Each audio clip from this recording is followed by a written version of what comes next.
Welcome back to the Gridiron Expert.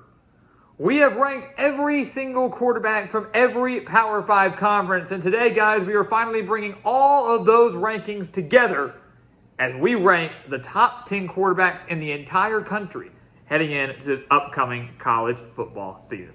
So welcome back to the Gridiron Expert, guys. We're so glad that you could join us today. As always, please continue to like, comment, subscribe, share our videos, and of course, check out everything down in the description below, including our website, thegridironexpert.com, our expert picks over there that are beating out over 80% of the national analysts and handicappers. You do not want to miss out on that offer before the season starts. Check it out down in the description, guys, because again, here at the Gridiron Expert, college football never dies. The season never ends here on our channel, and we want you to become a part of it. We want you to become a part of our GE Nation. So let's dive into these rankings. Top 10 quarterbacks of 2023. Coming in at number 10, we've got KJ Jefferson at Arkansas. Now, I know what you're thinking. Didn't he rank third in our SEC rankings? He did. After a little bit more consideration, I bumped him up to number 2. I realized I may have made a mistake there because KJ Jefferson is wildly underrated. 45 touchdowns, just 9 interceptions in the last 2 years at Arkansas. He has never thrown more than 5 interceptions in a season. He has also added 15 rushing touchdowns with the Hogs, over 600 rushing yards in each of the last 2 years. He is absolutely ridiculous, a freak of nature. So over 60 touchdowns so far in his Arkansas career, just 9 interceptions. He's dangerous. People talk about him like he's Cam Newton, kind of Cam Newton style build and a size. He's accurate. He's got a great arm strength, and he's got a pretty good team around him this year. Arkansas, certainly not a team you want to sleep on heading in to this next year. Coming in at number 9, it was our number 1 quarterback in the SEC, Will Rogers, over at Mississippi State. Kind of hard to not have him in the top 10, right? He's a guy that holds the Mississippi State record for yards, 10,689 yards so far in his career, and touchdowns, 82 touchdowns in his Bulldogs career. He has back-to-back seasons with at least 35 touchdowns and less than 10 interceptions. And while we do know that, unfortunately, Mississippi State will not have Mike Leach this year, I still believe that he's going to put up very, very good numbers with Zach Arnett running the show in Starkville. Rogers is accurate. He's dangerous. He has the ability to be a little bit mobile, maybe not as much as a guy like Jefferson, but still has that dual threat capability that you have to watch out for. And he's a guy that could get Mississippi State, not to an SEC West title or anything, but maybe winning 7 or 8 games in 2023. You don't want to rule anything out there. Coming in at number 8, it's Sam Hartman at Notre Dame. Now, he was not in any of our quarterback rankings in previous videos because Notre Dame, of course, is an independent. We didn't want to rank the few independent quarterbacks that there are. But Sam Hartman is without a doubt one of the best quarterbacks in the country, and he deserves some love here. Over 3,000 yards last year at Wake Forest, of course, transferring to South Bend from Wake Forest. 3,000 yards last year, 38 touchdowns, 12 interceptions with the Demon Deacons. He is the ACC career touchdown passing leader. He has 21 games of at least 300 passing yards, has thrown for over 12,900 yards in his career, completed over 63% of his passes. He's got every single attribute that you want in your quarterback. No doubt about it. He's got everything. He's accurate. He's strong. He knows how to escape the pocket. He knows how to extend plays. He makes good decisions, and he will have Notre Dame in the hunt for a college football playoff contender. Sam Hartman under center alone makes the Fighting Irish a legitimate playoff contender. So do not sleep on him. I believe he is a top 10 quarterback, no doubt, heading into this next year. Coming in at number 7, Dillon Gabriel over at Oklahoma, our number 1 quarterback in the Big 12. I love him. Unreal accuracy and an unreal arm, guys. I mean, you look at him when you watch him throw. I don't know if people would think about him being as good as he is, but he is really, really good. He's completed at least 60% of his passes each of the last 3 years.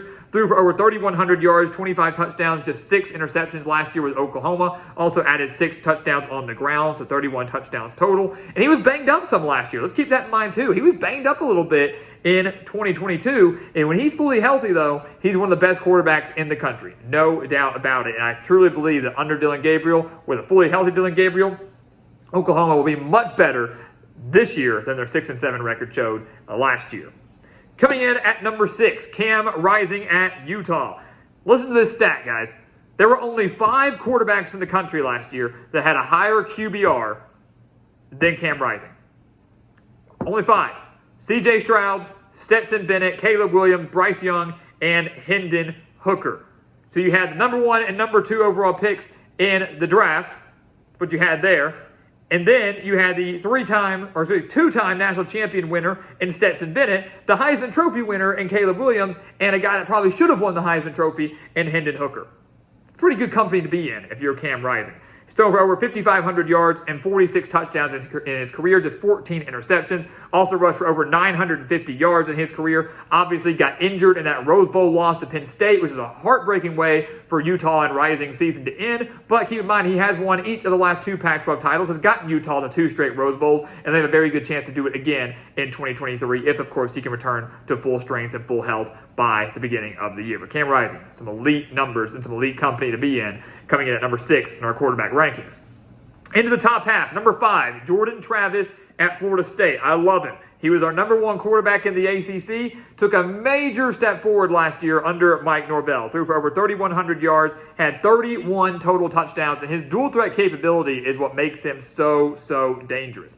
Also last year, career high 64% completion percentage, and now with loads of talent surrounding Travis entering this year, Florida State absolutely loaded on both sides of the ball. Those numbers that he put up last year could be even better in 2023. Keep in mind the Seminoles went 10-3 last year, which means Seminoles absolutely are an ACC title favorite and very well could be a playoff contender as well. Travis leading that charge with some maturity, with some growth, and just improvement that he's shown every single year during his time in Tallahassee. In at number 4, Bo Nix at Oregon. He took a major step forward last year with the Ducks after an up-and-down career at Auburn. Listen to these numbers. Over 3,500 yards, 29 touchdowns, just 7 interceptions with the Ducks last year. Also added over 500 rushing yards and 14 rushing touchdowns. So 43 total touchdowns for Bo Nix last year at Oregon. Keep in mind that during his time at Auburn, Bo Nix never had more than 16 passing touchdowns. Last year, he nearly doubled that with 29, so pretty dang impressive. Yes, we do know he will not have his offensive coordinator from last year in Kenny Dillingham, who left to take the head coaching job at Arizona State, but Will Stein should be a fantastic fit for Nix, and there's a chance that we could also see his numbers improve as he tries to get Oregon back to a Pac-12 championship, hopefully to win it, and maybe finally getting that college football playoff berth that the Ducks have been so close to getting these last couple of years, but have fallen continuously short. In number 3, Drake May at North Carolina. So again, I kind of thought about it a little bit more. I was like, do I want to put Jordan Travis up this high, or is Drake May a little bit better than Travis? I think I probably should have had May up at number 1. Hindsight's 2020. But May putting up ridiculous numbers. First year as a starter, goes out and wins ACC Player of the Year. Over 4,300 yards, 38 touchdowns, just 7 interceptions, also rushed for nearly 700 yards and 7 touchdowns as well. So 45 touchdowns for Drake May last year. He's a do-it-all player that I think surprised a lot of us, not just by his skill set, that's impressive enough as it is, but doing all those things as a first-year starter, as a freshman. That's what's extremely impressive. So we really hope that for Drake May, there is no sophomore slump. We hope he doesn't slump in year 2 at UNC, because this is the guy that could be challenging for the number 1 pick in next year's NFL draft. This is the guy that could have North Carolina contending for an ACC title. Remember, he got into that championship game last year before falling to Clemson. Drake May is absolutely the real deal, and we move him up a little bit more than we originally had him in our ACC rankings. He comes in at number 3 overall in the country. Coming in at number 2, silver medal here, Michael Penix at Washington. You know, I think he's a guy that surprised a lot of people by choosing to come back to Washington. I think a lot of people, after the year he had, they thought he might test the waters of the NFL, but he said, I'm coming back. I'm playing another year for the Huskies, and it's good that he did, because they had the number 1 passing offense in the country last year. Michael Penix had over 4,100 passing yards, 31 touchdowns, just 8 interceptions, had an 81.1 QBR last year, and just saw a major resurgence of his career with back under Kalen DeBoer, who was his offensive coordinator briefly during his time at Indiana, and now they reunited with him as the head coach at Washington.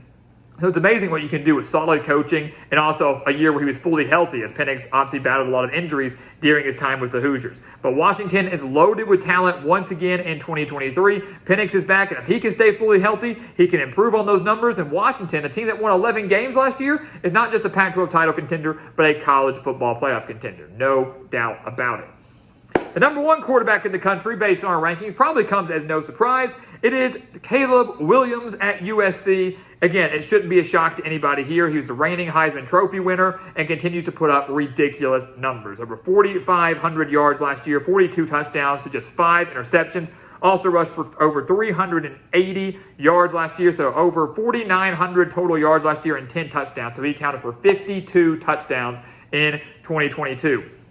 Once again, Lincoln Riley dominated the transfer portal. He's got a great staff. He's got great players surrounding Caleb Williams. And keep in mind, this is a USC team that had a disappointing end of the year, losing the conference championship to Utah, losing to Tulane in the last seconds in the Cotton Bowl. But a USC team that, had they defeated Utah, would have been in the college football playoff. So the Trojans absolutely are college football playoff contenders this year, and it's going to be a lot of fun in the Pac-12. I mean, guys, if you look at it, we have 3 of our top 4 quarterbacks going into the country are in the Pac-12, with Williams of USC, Penix at Washington, and Nix at Oregon. So we talked about how fun the Pac-12 is going to be. These rankings alone should show you just how talented the conference is, how fun it's going to be, and that this maybe could be the year that the Pac-12 finally gets a representative into that college football Final Four.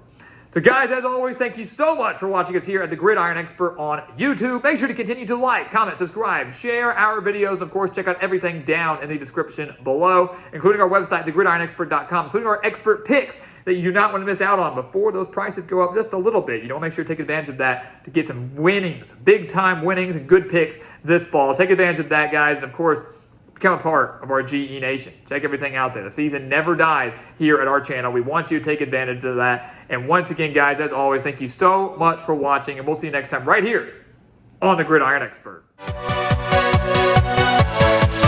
Yeah.